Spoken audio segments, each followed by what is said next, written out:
Hello प्यारे बच्चों, संबंध एवं फलन एनसीईआरटी आपके कोर्स में जहाँ आपका फुल कोर्स होता है बेटा, वहाँ पर एक नोट्स भी होता है। एक प्रिंटेड नोट्स होता है इजी लेवल वाला, यानी अगर टाइम हो आपके पास तो उस नोट्स को पढ़ें पूरी तरह। उसमें जितने उदाहरण हैं वो सारे हल करें, जितने सवाल हैं वो भी सारे हल करें, और उसमें उत्तर माला है, आंसर सीट है, उसमें आंसर भी मिला लें आप। ठीक है, तो वो एक इजी सा नोट्स हमने लगा रखा है आसानी के लिए। बेसिक लेवल पे कुछ चीज़ समझ में नहीं आती है मान लीजिए, तो उसमें से एक बार ज़रूर कर लें, उसे एक बार ज़रूर पढ़ लें अगर समय है तो। टाइम मिल पा रहा है, नहीं मिल पा रहा है तो जो हमारी कोर्स की ओरिजिनल रिकॉर्डिंग है जिसे कि हम एकेडमिक के फोल्डर में रखते हैं, उसे पूरा कर लीजिए आप। इसके बाद एमसीक्यू वगैरह हैं, जो ऑब्जेक्टिव सीरीज है एमसीक्यू लगे हुए हैं, हर चैप्टर में एमसीक्यू है, वो कर लीजिए। इसके साथ एनसीईआरटी एग्जाम्पल के सवाल, उसका पूरा हल पूरा डिटेल में अच्छे से वीडियो रिकॉर्डिंग में वो भी लगा हुआ है। कंपटीशन लेवल में जाते हैं तो उसको पूरा कर लीजिए। उसके बाद आप जिस एग्ज़ाम का कोई की तैयारी कर रहे हैं, जेई की कर रहे हैं या स्टेट लेवल पर कोई एग्ज़ाम आप बना रहे हैं, तो फिर उसके क्वेश्चन, उसका सॉल्व पेपर लेकर के उसकी तैयारी कर लीजिए। साथ साथ सारी चीज़ें हो सकती है, लेकिन इसके लिए टाइम होता है। अगर पूरा कोर्स करना चाहें 6 7 8 महीने में होता है बेटा, और मान लीजिए अगर 2 3 महीने 4 महीने में कोर्स करना है तो एकेडमिक पूरा कर लीजिए बस। एकेडमिक को पूरा कर लीजिए, एकेडमिक में एक सिंपल सा नोट्स लगा है उसको पूरा कर लीजिए, ख़त्म। ओके, शाबाश। चलिए, तो हम ले रहे हैं, हमने यहाँ बताया था आपको कि जो दो समुच्चयों का गुणन है, जिसमें हम कार्तीय गुणन बोलते हैं, कार्टेशियन प्रोडक्ट बोलते हैं, जिसमें हम आपके कर्मित युग्म बनाते हैं, उसी में हम संबंध को भी परिभाषित करेंगे। तो यहाँ हम पहला उदाहरण, ये हम पढ़ चुके हैं, यहाँ पर हम पहला उदाहरण ले रहे हैं एनसीईआरटी का, उदाहरण नंबर 1। देखिए क्या कह रहे हैं एग्जाम्पल नंबर 1 में। पहला उदाहरण है बेटा, ध्यान से शुरुआत हो गई है, श्री गणेशाय नमः हो गया है। ये कह रहे हैं x+1 y-2 का एक समुच्चय है। इसमें बेटा ये दो अवयव रखे गए हैं, और ये कह रहे हैं 3 और 1 के बराबर है। तो x तथा y के मान ज्ञात कीजिए। तो चूंकि हमने कहा कर्मित युग्म है, हम क्या करें बेटा, कर्मित युग्म है, मतलब समुच्चय बराबर होंगे तो कर्मित युग्म के हिसाब से बताना। ऐसे समुच्चय में कोई अवयव आगे पीछे लिख दे इससे कोई फर्क नहीं पड़ता, लेकिन कर्मित युग्म जब होगा तो समुच्चय बिल्कुल बराबर होंगे। x+1 कितना हो जाएगा, अगर देखें दोनों तरफ तुलना करके, तो x+1 हो जाएगा 3 के बराबर, y-2 हो जाएगा 1 के बराबर। तो बेटा यहाँ से देख रहे हैं तो x का मान 2 आएगा और y का मान 3 आएगा, है ना। ये हो गया हमारा उत्तर। चलिए उदाहरण नंबर 2 को देख लेते हैं एक बार। उदाहरण नंबर 2, यदि ए बी सी क्यू इतना पी क्यू क्यू पी ज्ञात कीजिए। बहुत बढ़िया सवाल है, इससे हमें कुछ जानकारी मिलेगी। ये कह रहे हैं पी हमारे पास एक समुच्चय है जिसमें अवयव हैं ए बी सी, और एक समुच्चय हमारे पास क्यू है जिसमें एक ही अवयव है, जिसमें अवयव है आर। तो यहाँ इन्होंने कहा है P क्रॉस Q ज्ञात कीजिए, और दूसरे में इन्होंने कहा है Q क्रॉस P ज्ञात कीजिए। तो यहाँ पर ऐसे में क्या कि भी देखना है दोनों बराबर है कि नहीं, या फिर अलग अलग हैं। चलिए, तो P क्रॉस Q यानी P का पहला अवयव लेते जाएंगे Q के साथ में और कर्मित युग्म बनाएंगे। तो A R, A comma R, B comma R, देखे पहले एक P का फिर Q का लेते चल रहे हैं, फिर हो गया C कोमा R। अब ये जो हमने कर्मित युग्म बनाए इनमें कोमा लगाएंगे और इनका एक समुच्चय बना देंगे, एक समुच्चय में बंद हो जाएगा ये। अब इसका उल्टा करेंगे, R कोमा A,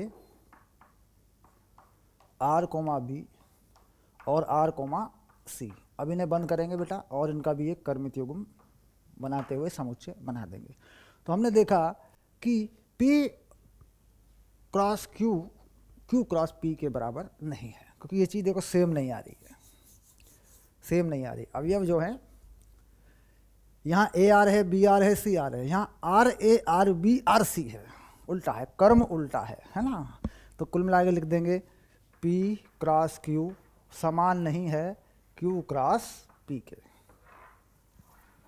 बराबर नहीं है। ये इसी पहचान के लिए उन्होंने करवाया था।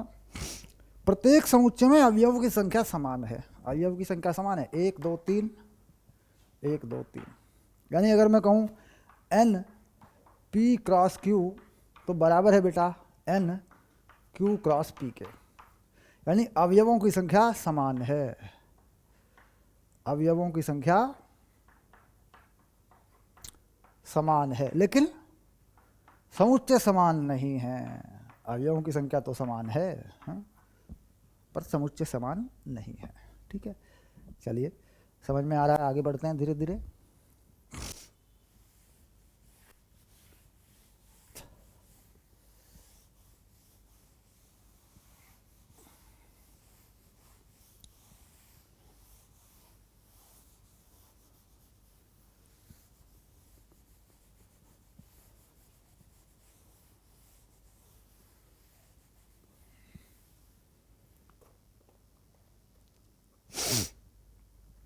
अब आया उदाहरण नंबर 3। देखो उदाहरण नंबर 3 को देख लीजिए। मान लीजिए ए बी और सी निम्नलिखित ज्ञात कीजिए। बढ़िया सवाल है, इसमें कोई मुझे सारे इसके विकल्प हल करने की ज़रूरत भी नहीं है। मैं 1 या 2 कर दूंगा तो बाकी आप समझ जाएंगे। ए बी और सी। ए में है 1 2 3, एक समुच्चय ए है जिसमें 3 अवयव हैं। बी में है 3 4 और सी में है 4 5 6। ऐसा तो कह रहे हैं ए के साथ गुणा करिए बी इंटरसेक्शन सी का। तो पहला पार्ट अगर इसका देखें, पहले पार्ट में ये कह रहे हैं ए का कार्तीय गुणन करिए बी इंटरसेक्शन सी के साथ। ये इसका पहला सवाल है, ये वाला। ठीक है, 2 समुच्चयों में होना है तो यहाँ से भी एक समुच्चय बनेगा। तो पहले हम वो पता कर लेते हैं बी और सी का इंटरसेक्शन क्या है। तो सबसे पहले हम पता कर लें कि बी इंटरसेक्शन सी क्या है, यानी बी और सी में क्या कॉमन है। तो बी और सी में बेटा ये 4 कॉमन है और तो कुछ है नहीं, तो यहाँ डाल लेते हैं एक अवयव 4 बस। अब इस 4 का इस ए के साथ गुणा करते हैं। यानी अब हम कर रहे हैं ए 1 2 3 की गुणा कर रहे हैं बेटा 4 के साथ। ऐसे रफली इसको लिख सकते हैं, गुणा के लिए दिखाने के लिए रफली लिख सकते हैं इसको। हालांकि ये कोई लिखने का तरीका नहीं है, लेकिन रफ वे में इसको स्टाइल में लिख सकते हैं ताकि हमें पहचान हो जाए। तो इसके साथ इसी गुणा होनी है। तो 1 के साथ 4 जाएगा, 2 के साथ 4 जाएगा, 3 के साथ 4 जाएगा। तो बेटा ये बन गए इसके कर्मित युग्म। इन्हें ब्रैकेट में बंद करेंगे, कोमे लगाएंगे और एक समुच्चय में इनको बंद कर देंगे। ये हो गया हमारा उत्तर। अब दूसरी चीज़ क्या है, एक और मैं करके दिखा दूंगा आपको। दूसरे पार्ट में देखो क्या कहा। सेकंड पार्ट में कहा ए क्रॉस बी करिए पहले और इसका इंटरसेक्शन निकालिए बाद में, और इधर करिए ए क्रॉस सी। यानी पहले ए क्रॉस बी करिए और फिर इंटरसेक्शन निकालिए ए क्रॉस सी के साथ में। तो यानी यहाँ पर थोड़ा सा ज़्यादा काम है, यहाँ पे थोड़ा ज़्यादा काम है ना। चलिए थोड़ा ज़्यादा काम है तो ज़्यादा काम करेंगे, शाबाश।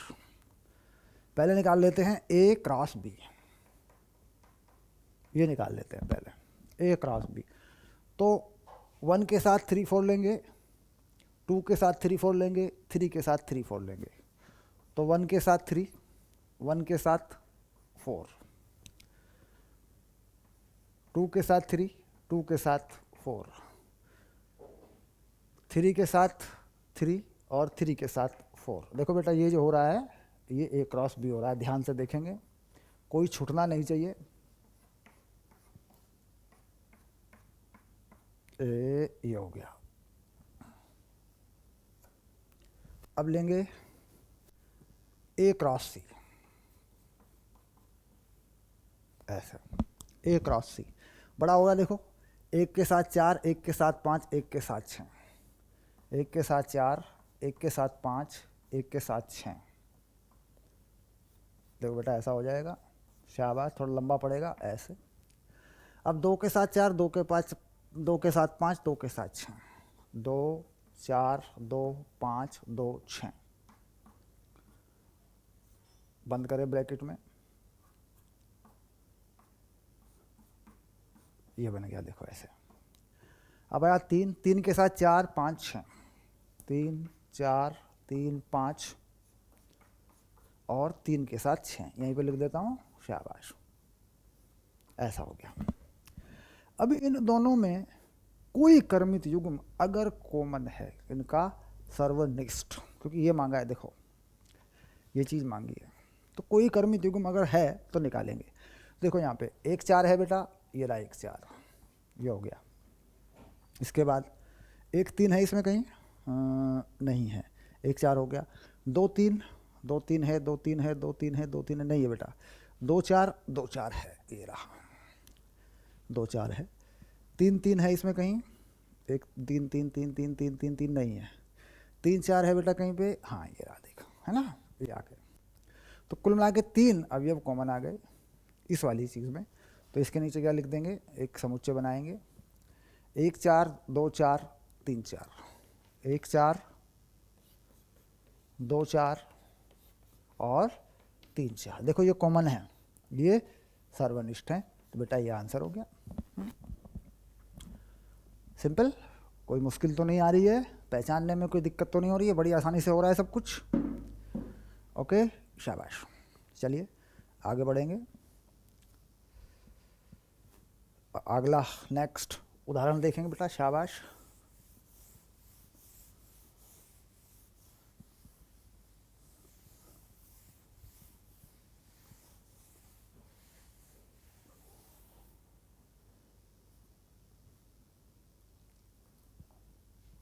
ओके शाबाश, नेक्स्ट पे चलते हैं। यदि P में 1 2 हो, समुच्चय P P P 3 बार गुणा हुई है बेटा। P में क्या है, हाँ P में है 1 2। देखो यदि ये है एग्जाम्पल 4, हाँ, यदि P में 1 और 2 हैं बस, तो कुछ करना है, P गुना P गुना P, ऐसा होता है बेटा, ठीक, त्रिक इसे बोलते हैं, त्रिक, ट्रिपल प्रोडक्ट। तो यहाँ पे क्या करते हैं, छोटा ब्रैकेट लगाते हैं, मझला ब्रैकेट लगाते हैं बेटा समुच्चय में ऐसे। तो क्या करें, 1 2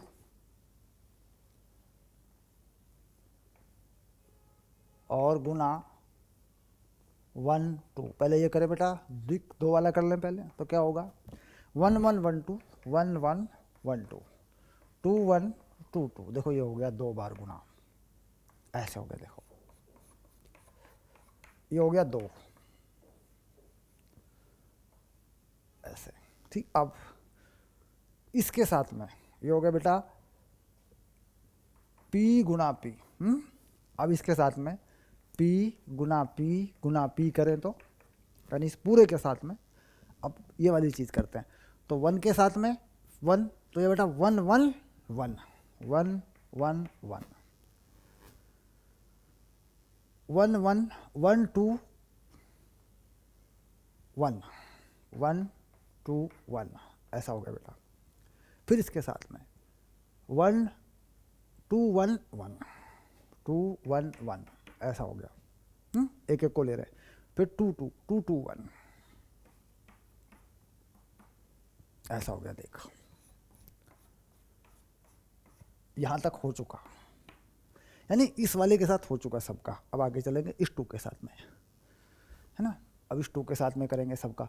तो 1 1 2 1 1 2 1 2 2 1 2 2 2 1 2 2 1 2 2 2 2 2 2 2, अब देखिए इतना बड़ा हो गया ये, शाबाश।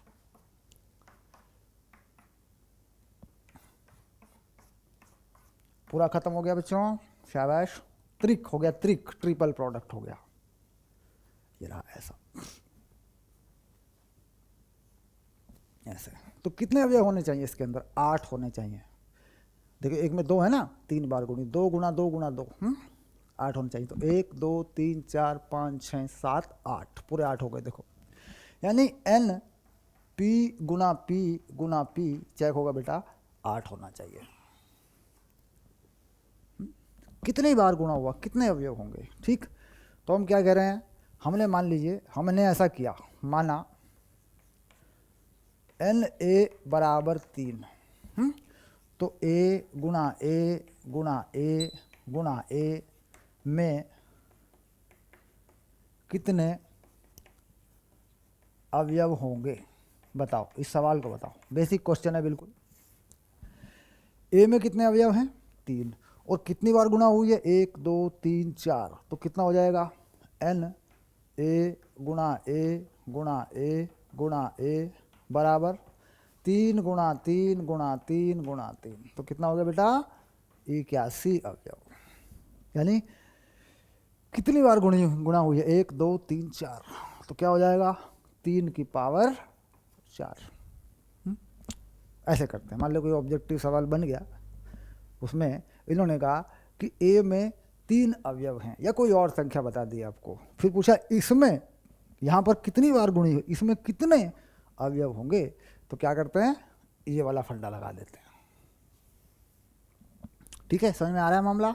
नया सवाल बनेगा, हाँ हो सकता है भाई जानकारी है भी नहीं या फिर रट्टा मार रखा है रट्टा भी तो मार लेते हैं बच्चे, गणित में रट्टा नहीं लगाते बेटा, गणित में नहीं करते ऐसा। शाबाश, चलिए आगे देखते हैं। शाबाश शाबाश शाबाश।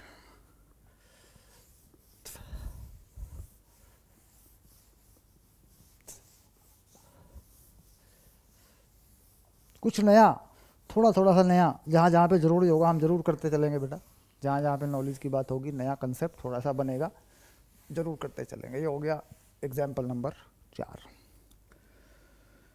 चलिए आगे चलते हैं। अब आया उदाहरण नंबर 5।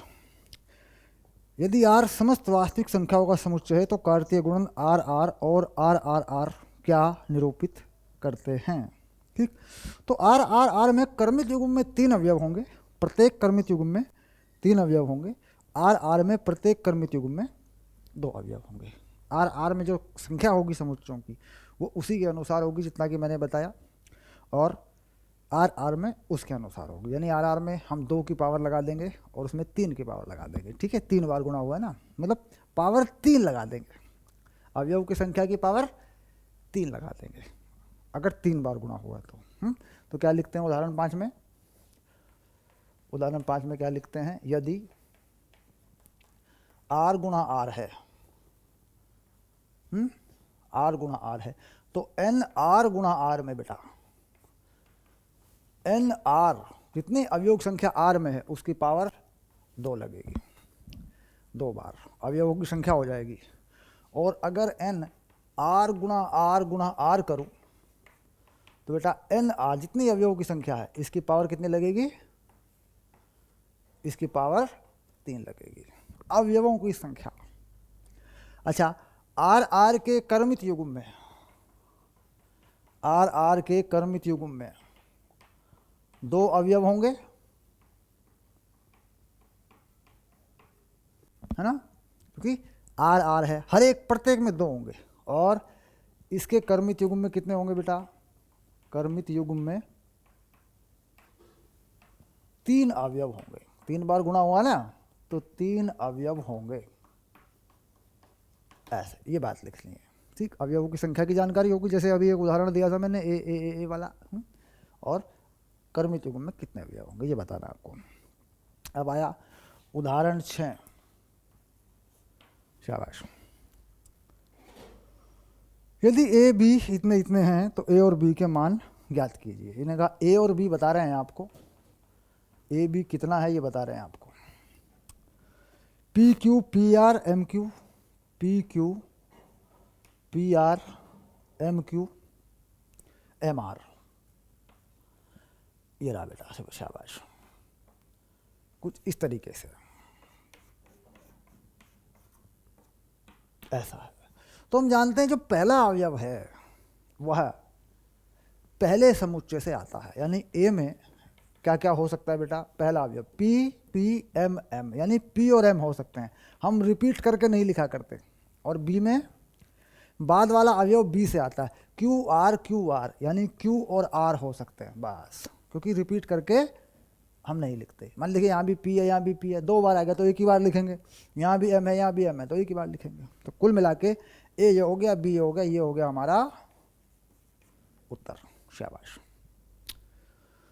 चलिए आगे चलते हैं। शाबाश। अब आ जाते हैं प्रश्नावली पर।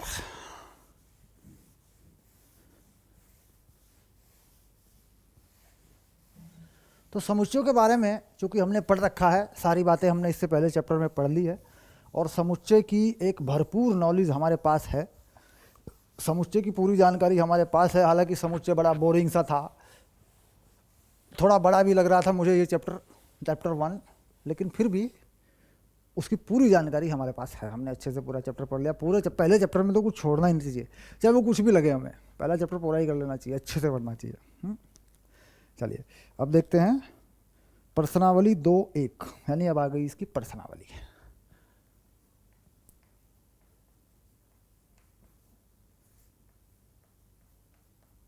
ये आ गई। शाबाश। तो पहला सवाल तो बिल्कुल आसान है, आप मुझसे करवाओगे बेटा या बताओ? सर पहला क्वेश्चन तो आप कर ही दो, श्री गणेशाय हो जाएगा। हाँ, तो पहले क्वेश्चन में देखते हैं क्या है। एक्स और वाई के मान बताने हैं। एक्स प्लस 1 बटे 3, नहीं एक्स के नीचे 3 है बेटा खाली ऐसे, और कोमा वाई माइनस 2 बटे 3, ये कोई कर्मित युग्म है, 5 बटे 3 कोमा 1 बटा 3। तो एक्स और वाई का मान पूछ रहे हैं, तो एक्स कर्मित युग्म है बेटा ये, तो एक्स प्लस 1 या एक्स बटे 3 प्लस 1 किसके बराबर होगा? 5 बटा 3 के, और y माइनस 2 बटा 3 किसके बराबर होगा? 1 बटा 3 के। शाबाश। तो x बटा 3 बराबर 5 बटा 3 माइनस 1, x बटा 3 बराबर 2 बटा 3, तो x बराबर 2। एक चीज़ तो निकल के आ गई। यहाँ से देखते हैं y बराबर 2 बटा 3 प्लस 1 बटा 3, इसको हल कर लिया, y बराबर 3 बटा 3, तो y बराबर 1 आ गया, है ना? लो बेटा दोनों उत्तर आ गए। शाबाश। एक ये रहा और एक ये रहा।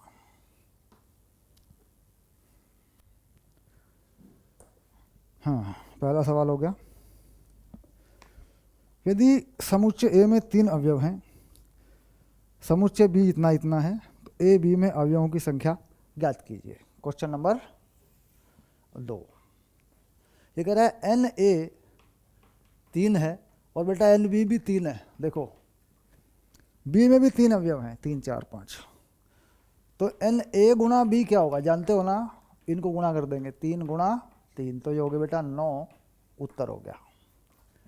ए गुणा बी में कितने कर्मित युग्म होंगे? 9 होंगे, यानी अवयव 9 हो जाएंगे। ठीक है, ये हो गया दूसरा। तीसरा देख लेते हैं एक बार। यदि जी एच इतना है तो जी एच और एच जी ज्ञात कीजिए। होमवर्क में छोड़ देता हूँ बेटा, बहुत आसान सवाल है, होमवर्क में छोड़ देता हूँ तुम्हारे लिए। ठीक है, शाबाश। खाली गुणा करनी है, कुछ नहीं झंझट है। चलिए क्वेश्चन नंबर 3 को मैंने होमवर्क में डाल दिया। ध्यान रखेंगे, जो क्वेश्चन होमवर्क में डाला गया वो आसान था, उसका उत्तर मिलाएं ना मिलाएं कोई फ़र्क नहीं पड़ने वाला। होमवर्क में मैं हमेशा उसी क्वेश्चन को डालूंगा जिसका होना ना होना ज़रूरी ना हो, जिसका होना ना होना ज़रूरी ना हो जाए ठीक है, नहीं हो जाए कोई बात नहीं, बिल्कुल इजी लेवल जो है।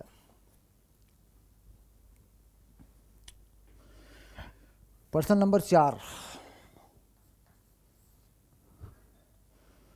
बतलाइए कि निम्नलिखित कथनों में प्रत्येक सत्य असत्य है। यदि कथन असत्य है तो दिए गए कथन को सही बनाकर लिखिए। सत्य है असत्य ये बताना है, और अगर असत्य है तो सही करके लिखो भैया। ठीक है, ये कह रहे हैं।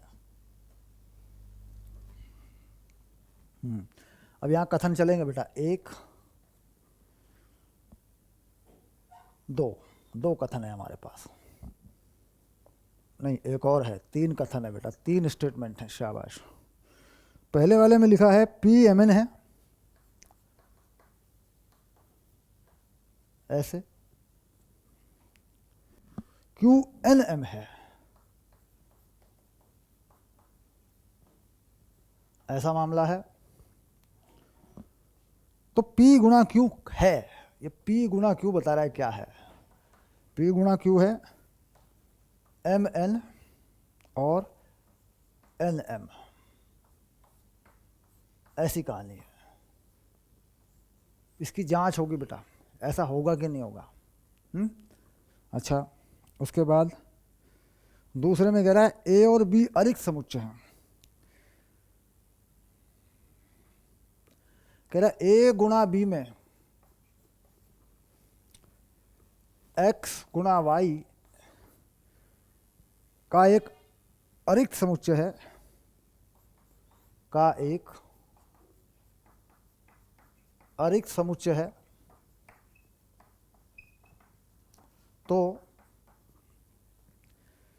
x है a में से लिया गया और y है b में से लिया गया। ये दूसरा कथन है बेटा।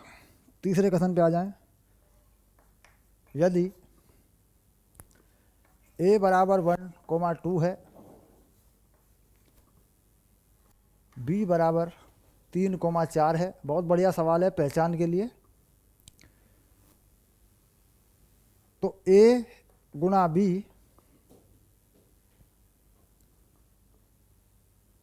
नहीं बेटा, a गुणा b इंटरसेक्शन 5 बराबर 5 है, ये कह रहा है। ये यदि है तो, यहां लिखा है तो, इनकी जांच होनी है बेटा, शाबाश। तो पहला स्टेटमेंट सही है या नहीं इसको बताएंगे।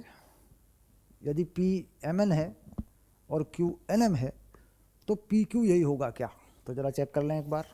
P गुणा Q क्या होना चाहिए ईमानदारी से, m comma n, m comma m, उसके बाद n गुणा n, यानी n कोमा n और n गुणा m। बेटा ये होना चाहिए, ये होना चाहिए ऐसा।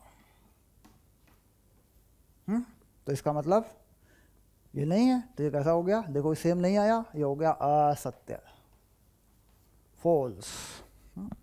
जानकारी हो गई, P गुणा क्यों नहीं हुआ, शाबाश, पक्का कर दिया, गुणा करने पे वो नहीं आया। ठीक, चलिए और देखते हैं। अब आया, अगर a गुणा b में एक्स वाई है तो ये बात पक्की है कि पहला अवयव a से लिया गया होगा और दूसरा b से लिया गया होगा, कुछ जांच करने की ज़रूरत नहीं है बेटा। x a से लिया गया होगा, y b से लिया हुआ होगा, तभी एक्स वाई आया होगा, सिंपल सी बात है। तो इसका मतलब ये सत्य है। कह रहे एक कर्मित युग्म ऐसा है जिसमें एक्स वाई है, तो x कहाँ से आया होगा, a से, क्योंकि a गुणा b है, y कहाँ से आया होगा, b से आया होगा। ठीक, पूरा नहीं लिखा, सिर्फ एक कर्मित युग्म बताया कि भाई a और b के गुणा में कहीं एक कर्मित युग्म है एक्स वाई। इसका मतलब ये हो गया कि x लिया गया होगा a से, y लिया गया होगा y मतलब b से, है ना। चलिए अब इसमें देख लेते हैं b इंटरसेक्शन 5। तो बेटा अगर किसी के साथ 5 का इंटरसेक्शन होता है तो ये तो 5 ही होता है, क्योंकि प्रतिच्छेद क्या होगा, सर्वनिष्ठ क्या होगा, एक समुच्चय है b और एक समुच्चय है खाली, दोनों में कॉमन क्या होगा, खाली ही होगा, और क्या होगा, ये हो गया। तो ये कह रहे हैं a इंटरसेक्शन 5 कितना होगा, a इंटरसेक्शन 5, तो क्या ये 5 होगा या इसमें कोई अवयव होना चाहिए। देखो a कितना है 1,2, क्योंकि यहाँ थोड़ा सोचना पड़ेगा,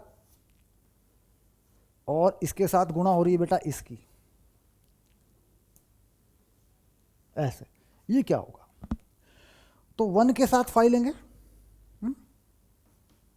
ऐसा, फिर 2 के साथ 5 लेंगे, ऐसा, ऐसे बनना चाहिए बेटा,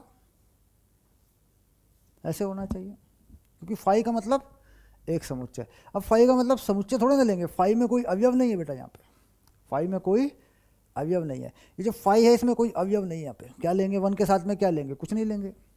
वन के साथ में लेने के लिए कुछ है ही नहीं, तो क्या बनेगा, उठा के एक फाइव ही बनेगा बस, ऐसे बस। तो इसका मतलब ये बात सही है, ये भी करेक्ट है। ओके,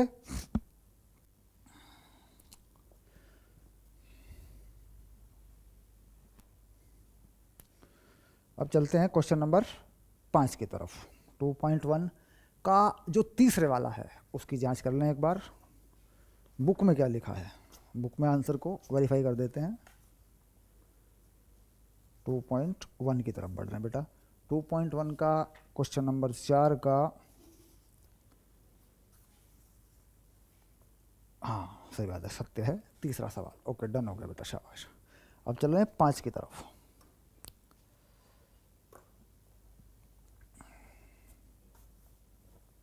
शाबाश।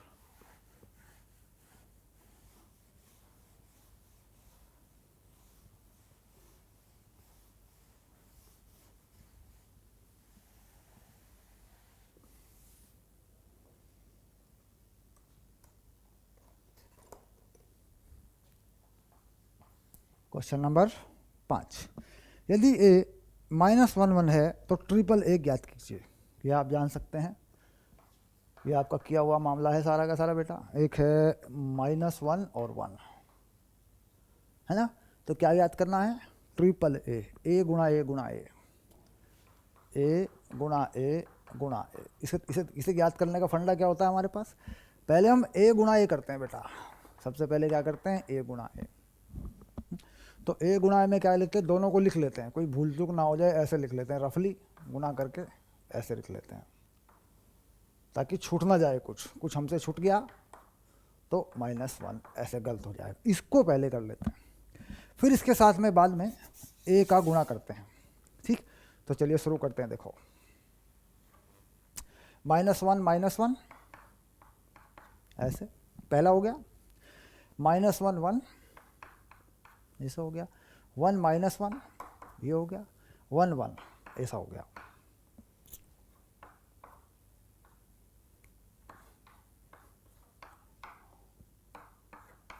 यहाँ तक हो गया बेटा, ये हो गया ए गुणा ए।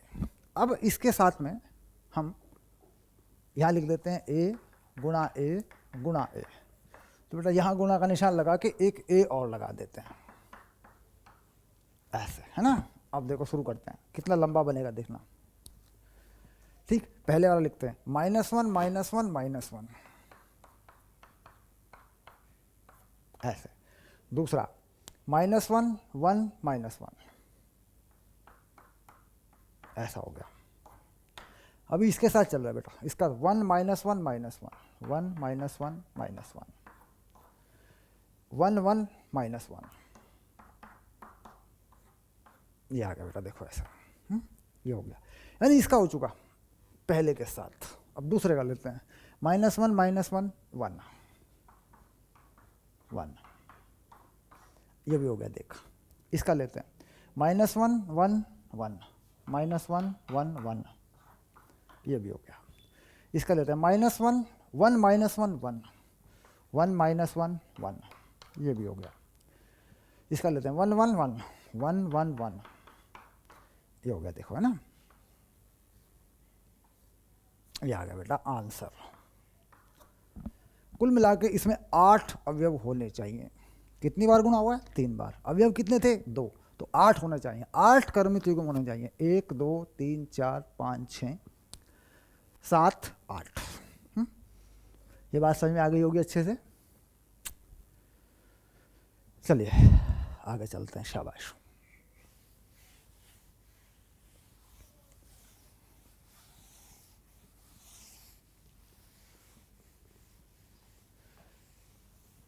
सिर्फ लिखने की बात है, सिर्फ अभी तक जो बात आई वो बस लिखने की बात आई है। तेजी से लिखना सीख लिया, बस लिख दें। समुच्चयों में पहचानने की बात होती है, पहचानने की योग्यताएं विकसित होती हैं समुच्चय से। तो अब आ गया हमारा नंबर 6, क्वेश्चन नंबर 6। ए और बी, ए गुणा बी दिया हुआ है, A X A Y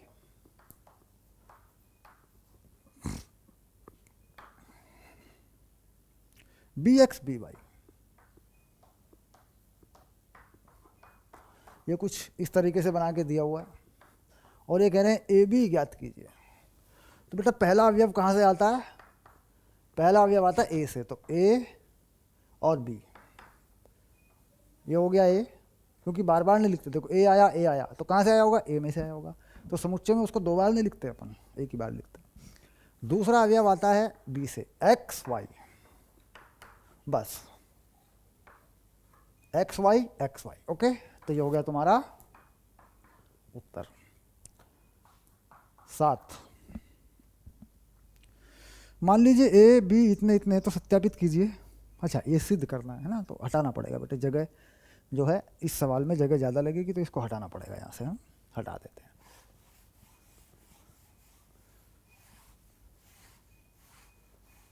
recorded full course का फ़ायदा यही तो है, कोर्स लो, दाखला लो, 4-5 महीने में पूरा निपटा लो अच्छे से। हाँ, आगे चलते हैं। इन्होंने कहा 7 नंबर में ए 1,2, बी 1 2 3 4,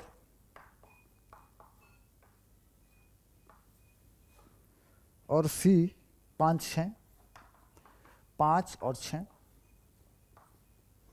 और डी 5 6 7 8। ये लो बेटा, ऐसा हो गया, शाबाश। तो यहाँ सिद्ध करना है या सत्यापित करना है, ठीक है। पहले में क्या कह रहे हैं, कुछ ऐसा करना है पहले पार्ट में, ए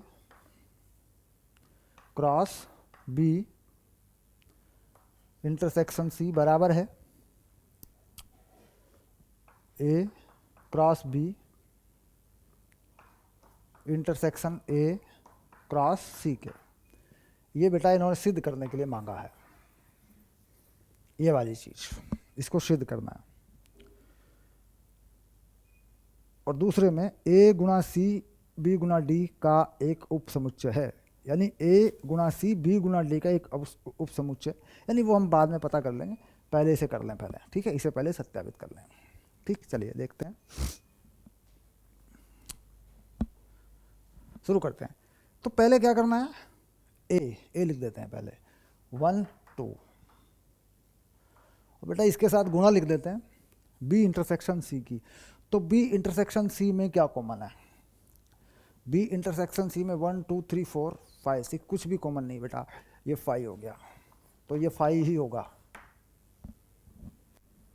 क्योंकि गुणा करेंगे तो 5 में कुछ होता नहीं है, 5 हो जाएगा। अभी अभी हमने इस बात को सीखा था, एक विकल्प आया था हमारे पास, एक खाली है और एक में अवयव है, अगर उनकी गुणा करें तो कुछ नहीं मिलेगा हमें, खाली ही मिलेगा, है ना, शाबाश। अब देखते हैं ए गुणा बी, ए गुणा बी और ए गुणा सी। तो ए गुणा बी देखते हैं बेटा पहले क्या बनता है, ए गुणा बी, तो 1 1 1 2 1 3 1 4 2 1 2 2 2 3 2 4। ये जो अवयव है बेटा, ये सारे के सारे ए गुणा बी में जाएंगे।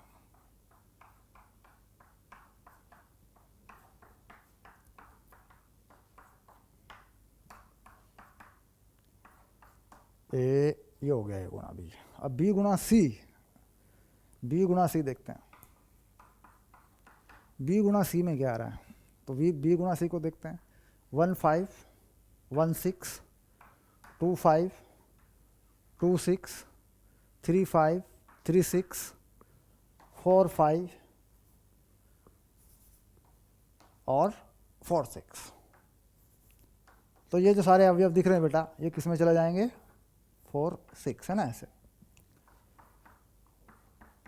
देखो, जगह जगह कोमे लगा के लिख रहा हूँ, थोड़ा बड़ा हो रहा है, ये चले जाएंगे बी गुणा सी में। अब देखना इनमें कुछ कॉमन है कि नहीं, 1 1 इसमें कहीं नहीं है बेटा, 1 2 इसमें कहीं नहीं है, 1 3 इसमें कहीं नहीं है, 1 4 इसमें कहीं नहीं है, 2 1 2 2 2 2 कुछ भी नहीं है इसमें, इनमें से कोई भी कॉमन नहीं है। तो ए गुणा बी और का इंटरसेक्शन बी गुणा सी से ये भी खाली आ गया, यानी इन दोनों में कुछ भी सर्वनिष्ठ नहीं है, कुछ भी नहीं है, कहीं पे भी नहीं है, बिल्कुल दोनों अलग अलग हैं।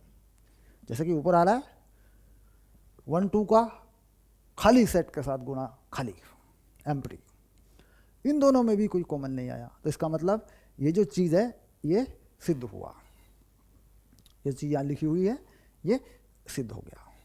इधर का हिस्सा भी खाली आया, इधर का हिस्सा भी एक खाली आया, एक खाली सेट आया। शाबाश। अब अगली बात पे विचार करते हैं, इसे हटा लेते हैं, इसका अगला स्टेटमेंट देखते हैं क्या है।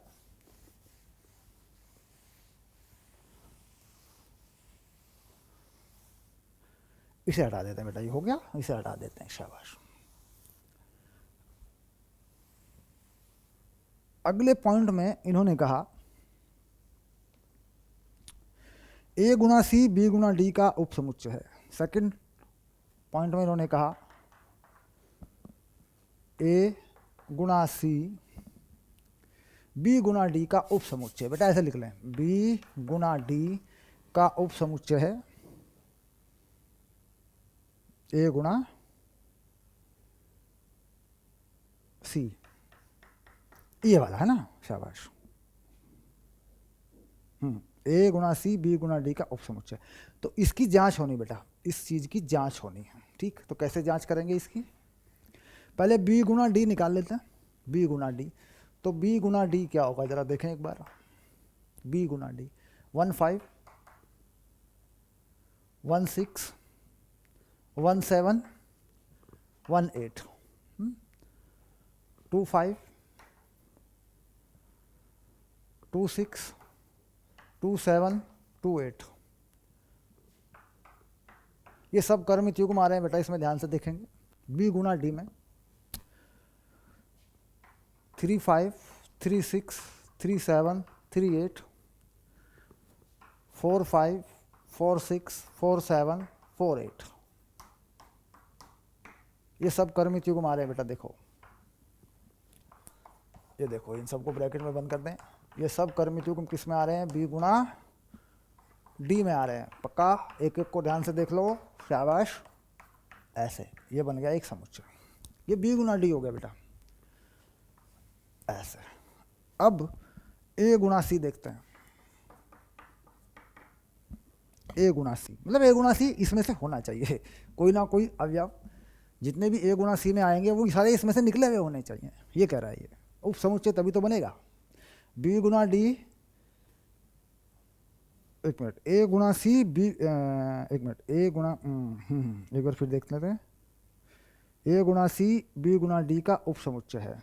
ए गुणा सी यहाँ लिखना है बेटा, ए गुणा सी बी गुणा डी का उप समुच्चय, ऐसा लिखना है बेटा। उल्टा लिख दिया था मैंने पहले। शाबाश। आगे चलिए, अब ए गुणा सी देख लेते हैं। ए गुणा सी यानी 1 5 1 6 2 5 2 6।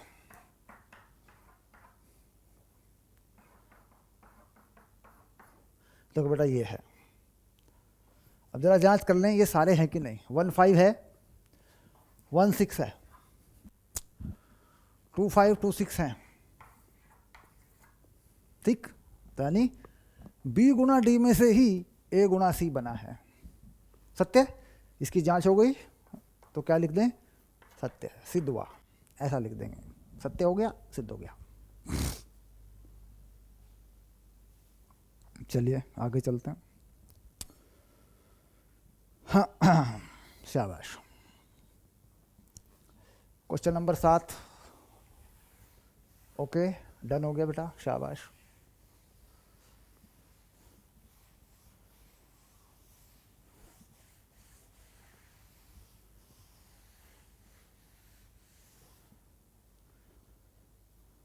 क्वेश्चन नंबर 8,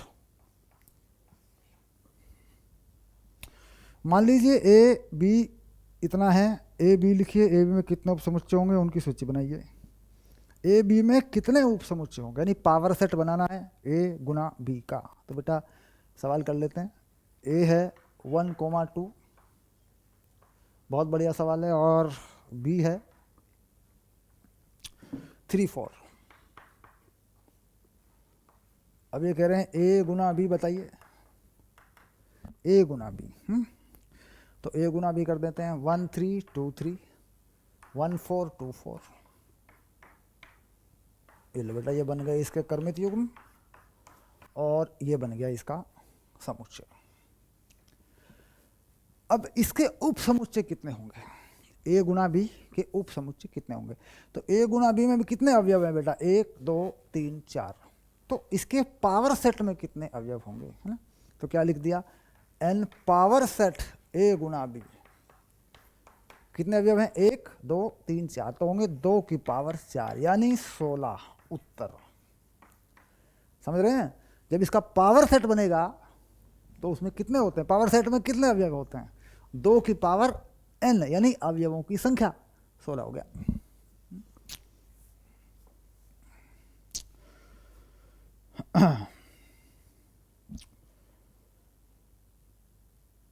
क्वेश्चन नंबर 9 कर ले बेटा, शाबाश। हाँ, 9 में देखते हैं क्या कह रहे हैं। मान लीजिए ए और बी दो समुच्चय हैं जहाँ एन ए, ध्यान से करेंगे बेटा, एन ए बराबर 3 है यानी अवयवों की संख्या ए में 3 है और बी में 2 है। यदि x1 x, 1 y, 2 z, 1 ए गुणा बी में है ऐसे, तो x y z ज्ञात कीजिए।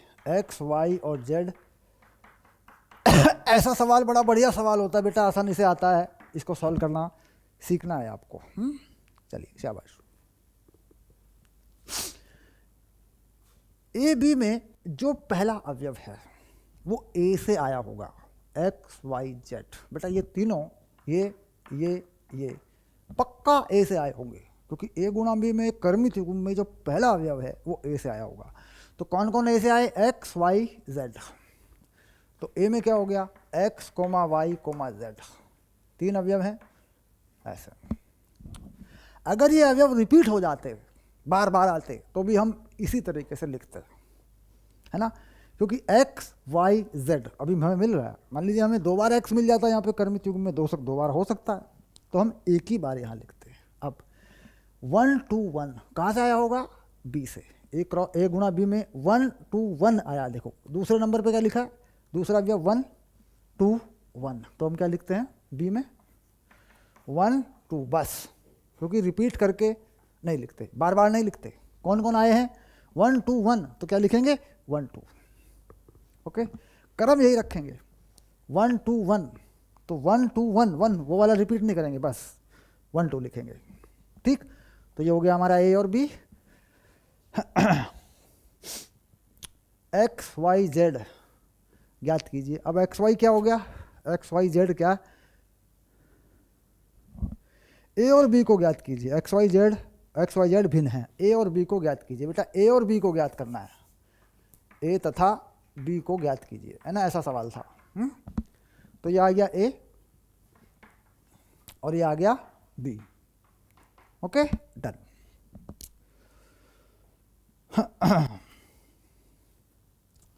क्वेश्चन नंबर 9, शाबाश। क्वेश्चन नंबर 9 बेटा, ये क्वेश्चन नंबर 9 था। अब क्वेश्चन नंबर 10 करेंगे, शाबाश। क्वेश्चन नंबर 9 हो गया तुम्हारा, क्वेश्चन नंबर 10 करेंगे, शाबाश। क्वेश्चन नंबर 10 करेंगे, शाबाश। चलिए देखिए 10 में क्या है। कार्तीय गुणन ए में 9 अवयव हैं, यानी ए गुणा ए में जो अवयव हैं वो 9 हैं। अच्छा, दोनों सेम ही होंगे तो 3 की पावर 3 है, इसका सीधा इसका मतलब है इन दोनों में 3 अवयव होंगे तो होगा 3 की पावर 2 बराबर 9। इसका मतलब एन ए बेटा 3 है, 3 गुणा 3 होगा तभी 9 होगा। चलिए, जिनमें -1 और 0 1 भी हैं, यानी इसमें 9 है तो इसमें -1 0 और 0 1 भी है कहीं, ऐसे ऐसे है, ऐसे है। ठीक, समुच्चय ए ज्ञात कीजिए। तो ए के सारे अवयव यहाँ पे रिपीट हो रहे होंगे पक्का। कोई 1 आया होगा वो भी ए से आया होगा, 0 आया होगा वो भी ए से आया होगा, और अवयव कितने हैं? 3 हैं। तो इसका मतलब यहाँ अगर ए में देखा जाए तो अलग अलग 3 अवयव मुझे मिल जाने चाहिए। तो मुझे -1 मिल रहा है, 0 मिल रहा है, 1 मिल रहा है, ऐसे। तो -1 0 1 मुझे 3 अलग अलग अवयव यहाँ से मिल रहे हैं, इसी से मिल रहे हैं मुझे आगे जाने की ज़रूरत नहीं है। पूरा समुच्चय 9 अवयव 9 कर्मित युग्म ढूंढने की आवश्यकता नहीं है मुझे 3 अलग अलग अवयव चाहिए बस। क्योंकि मुझे पता है ए में 3 अवयव हैं, 3 गुणा 3 होता है 9। तो यानी कि -1 0 1 3 मुझे अलग अलग अवयव मिल गए। तो इसका मतलब यही मेरा उत्तर हो गया। अगर 3 मुझे यहाँ से ना मिलते, ये तीनों अलग अलग तरीकों से यहाँ दिखाई ना देते, तो फिर मेरा सवाल नहीं हो सकता था, फिर मुझे कुछ और जानकारी चाहिए थी इसके बारे में। लेकिन कर्मित युग्म में 3 अलग अलग मिल गए, तो इसका मतलब यही 3 अवयव इसमें हैं, और यहाँ से पता लगा लिया कि 3 ही होंगे इसमें, है ना। शाबाश। चलिए बेटा, अब अगले लेक्चर में पढ़ेंगे रिलेशन यानी संबंध के बारे में। ओके, शाबाश।